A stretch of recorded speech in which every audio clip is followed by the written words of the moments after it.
The games are a measure of prowess, strength, wit, and determination.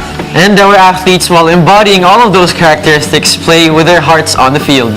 And while not always on top, our athletes are always proving that they commit to the things they do and serve their best while they are at it. Good afternoon, everyone. I am Kyla Chavez. And I am Bailey Sakot, coming through with a proud Thamashan spirit. And this is The Frontrunners. First in line, legacy through time.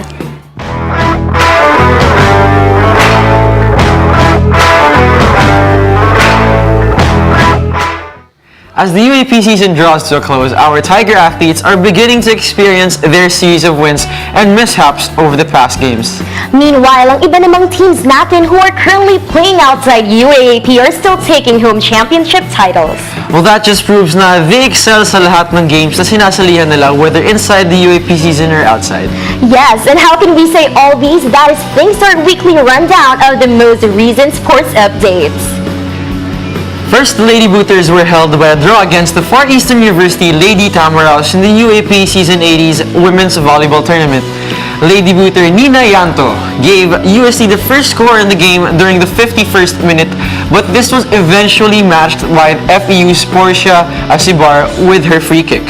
UST head coach Priscilla Rubio told the tiebreaker times that she was still glad that the Lady Booters did not lose and that the girls still had a great performance. This game gave the Lady Booters a 5-1-1 win-draw-loss record as they remain on top of the standings. On March 10, the Lady Booters will be going against defending champions De La Salle at the Rizal Memorial Stadium. USC's male wood pushers pulled a draw while the female wood pushers lost to the University of the East in UAP Season 80 chess tournament. Male wood pushers Philip Oy and Haiti Manaloto settled for a draw against their opponents, while their female counterparts Salimir Villanueva and May Ann Alcantara also pulled a draw. Peter Blid from the men's team, however, defeated Roy Barcelon that tied the men's team, while the ladies Heisey Manaloto and Charlotte Paez lost to their respective opponents. The men's team remains at the 5th spot, while the female wood pushers went down to the 6th place after their loss. The men and women's team will try to win against the University of the Philippines and the Ateneo de Manila University, respectively on March 10 at the UST Quadricentennial Pavilion. The UST Golden Booters won in the last game for the first round of the UAP Season 80 men's football tournament, defeating the University of the Philippines. The Booters had UP's Javier Bonan's misfire to thank, for it gave them the free goal that they needed to win the game. UST ends the first round with a record of 5-1-1 win-draw-loss record. Second, the UP, who has a 5-2-0 record. The second round schedule is yet to be announced. The USC female tennissers got to keep their untarnished record after beating the University of the Philippines in the UAAP Season 80 Women's Lawn Tennis Tournament. Female tennister Erica Manduriao and Monica Cruz defeated their opponents respectively, while tandem EB to EB Caorte with first-timer Team Golosino also won in the doubles division. Meanwhile, in the men's division, tennister Jafari Carigas lost to Beto Orendain gave De La Salle University the victory. This loss gives the team a 2-5 win-to-loss record, while the women's win improves the female tennisters' record to 5-0 win-to-loss record and seals them still at the top of the standings. Their next game will be on March 11, Sunday at the Rizal Memorial Complex. After a series of defeats in their previous games, the UST Golden Sox took a win against the University of the Philippines in the UAP Season 80 baseball tournament at Rizal Memorial Stadium. Despite their win, Golden Sox head coach Jeffrey Santiago told the Varsitarian that the poor batting of the team will not be enough to give them a win over Ateneo. Ateneo de Manila University will be UST's next game. They are in a head-to-head match today at the Rizal Memorial Stadium, where the Golden Sox will either improve or decline their 4-5 win-loss record.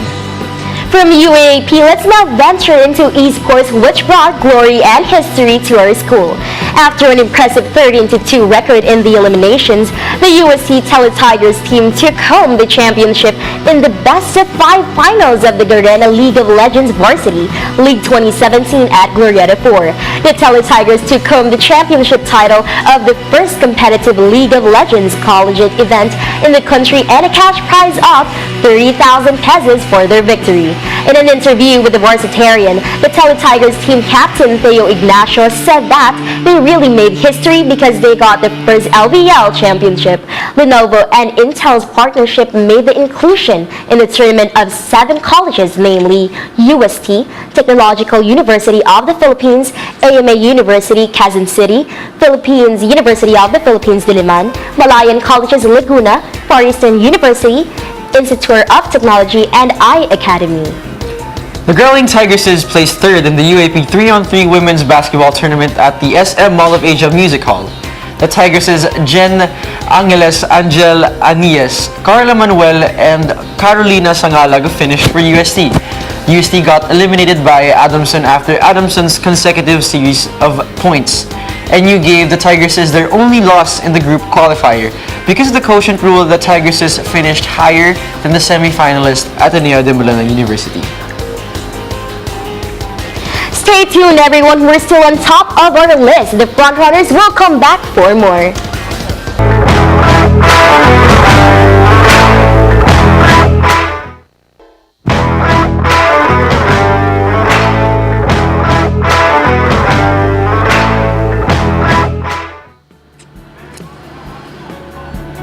And we're back, everyone. You're still watching the Frontrunners, and to pick up where we left off earlier, the Golden Tigresses ended the first round of the UAP Season 80 Women's Volleyball Tournament with a third straight loss.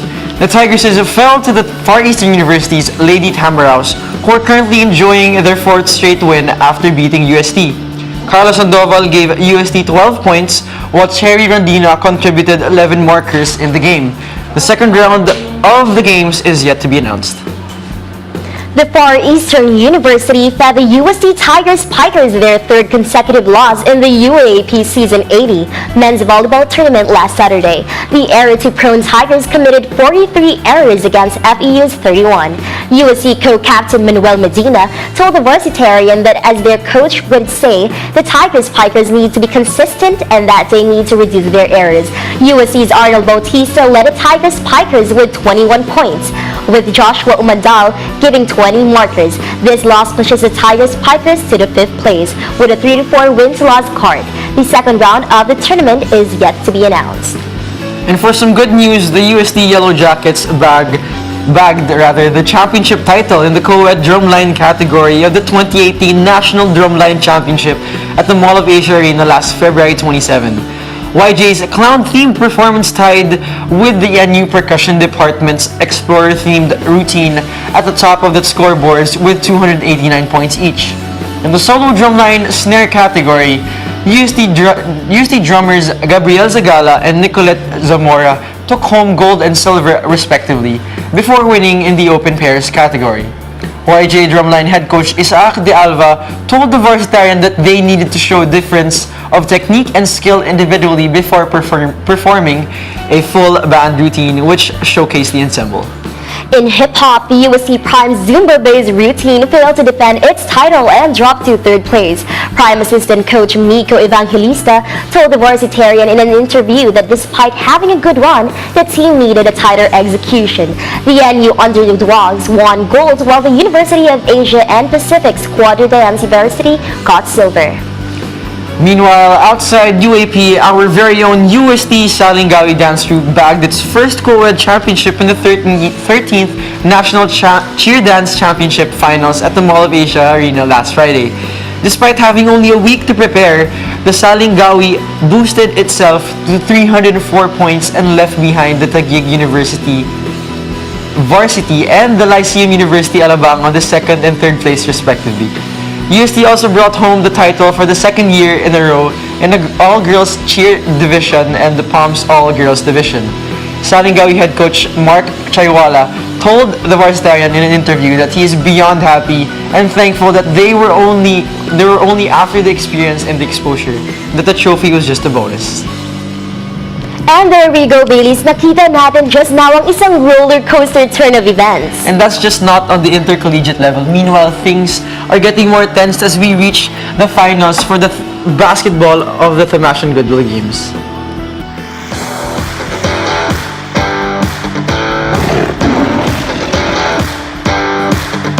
That's right. Earlier today, the finals officially began, and here are the results.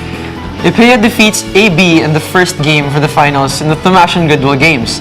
With a final score of 77-35, IPEA conquered AB in the tense battle towards the championship title in the women's basketball tournament. Gutierrez was named as the player of the game with 17 points, and the next game will be on March 8 tomorrow at the Quadricentennial Pavilion Arena. In the men's division, IPEA started strong with a victory against Commerce. IPEA took over the game with a score of 83 points against the 80 points from Commerce. The player of the game is Luis Bondoc, who led his team with 24 points. The team will face again on March 8 tomorrow at the Quadricentennial Pavilion Arena. And currently, this afternoon, the battle for the third place in women's basketball is happening at the Pinoval Court. For the next game this afternoon, the senior high school men's basketball team will battle for third against the Medicine's men's basketball team. Watch out for the games tomorrow as we get closer to finding out the champions for the women's division in the Thamashan Goodwill Games. Stay tuned here on the Frontrunners as we find out who's going to emerge on top for this year's Thamashan Goodwill Games in basketball men's division. So grab your placards, pom-poms, and your blockmates and cheer for the different teams this year in the Thamashan Goodwill Good Games. That's right, Michaela, and whether Goodwill Games or UAP man, may mga teams tayong undefeated before who are experiencing defeat now. And meron din naman tayong mga athletes who are trying to bounce back. Stay tuned because after the break, we have the coaches of the Salingawi Dance Troupe. This is the Frontrunners.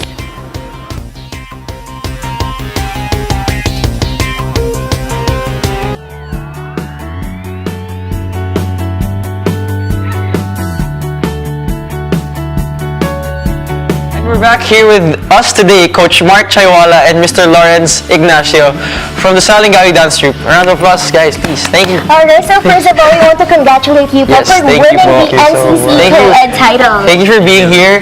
First, Very much honored to have you guys here.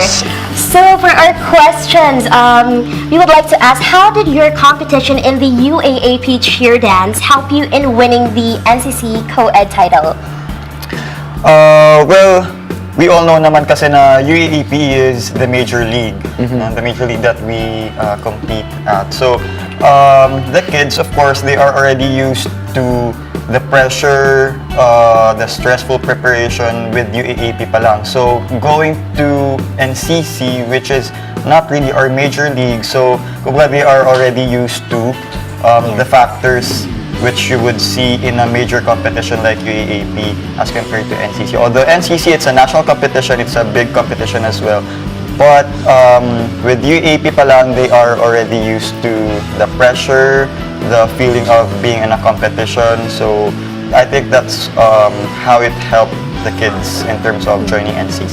Okay, so for Sir Lawrence naman, since you told me kanina that you did perform, and tanong ko lang if what did it feel like during the competition and then after yung nanalo na kayo?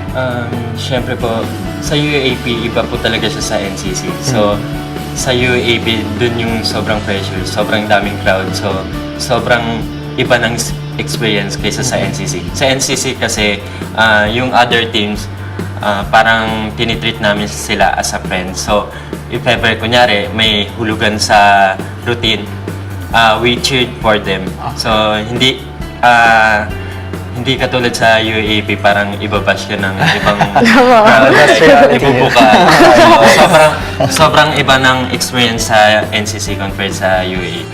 Okay po, Coach, I just want to ask po, how was the training like po for this kind of competition? Like the routines?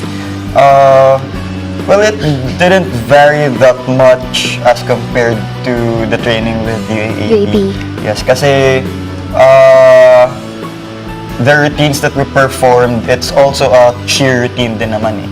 So it didn't vary that much. But of course, we had a division like the POM division, so that's more of a dance routine. So for NCC, we still focused, of course, on the cheer elements and the dance aspects as well. So it wasn't really that different from the UAAP. Siguro, yung pinagkaiba niya sa UAP is yung time. Yeah. So, kapag nagtitrain kami sa UAP, parang it takes ilang months to train. Sa NCC, meron kasing category, qualifiers, tsaka final. Opo. So, after ng qualifiers, siguro we have 1 month to prepare for finals. Okay. So, I just want to ask, meron bang new additions to the team? Or do you have the same performers for both UAP and NCC? Okay, well, we had a total different lineup for NCC from the UAP. Kasi from the UAP, maybe around 5 or around 10, siguro na yung nawala from the lineup.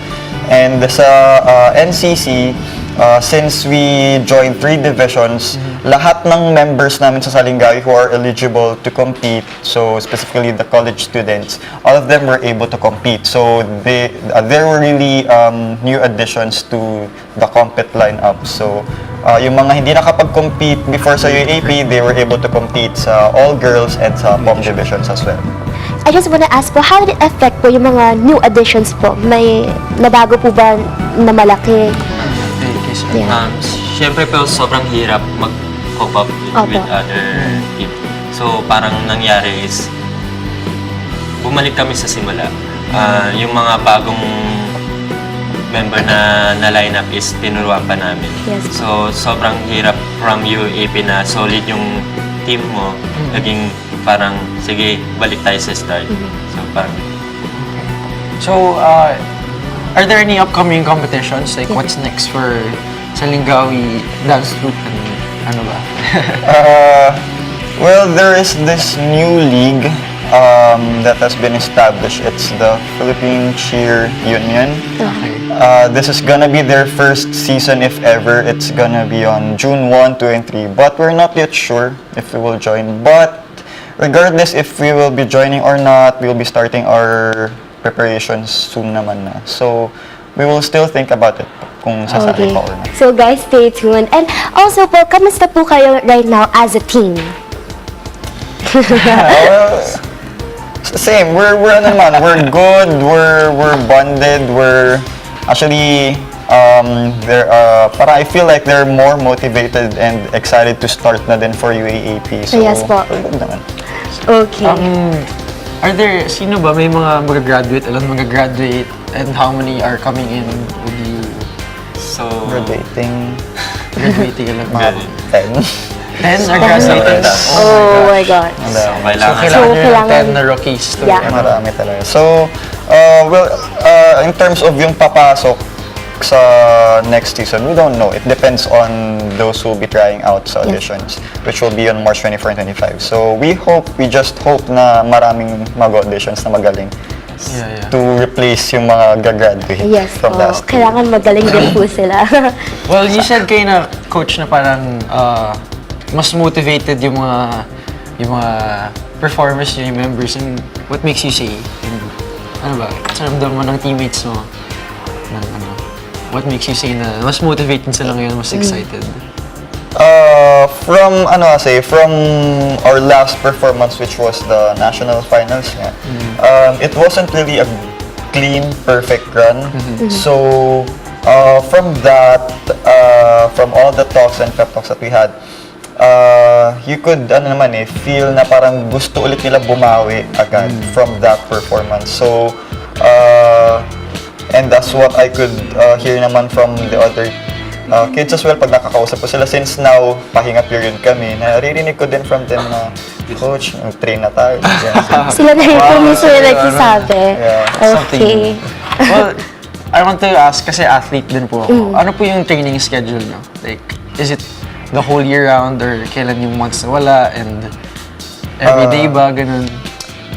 Well, if off-season, which is around this period, since katatapos lang nationals, and then the cheer dance is gonna be around November pa. Pag off-season, every other day kami. That's what I say. Every other day. But if it's closer na to the competition date, every day na talaga kami. So usually mga around August onwards until the competition day na every day naman. One last, I'm just interested Okay. because dancing po kasi.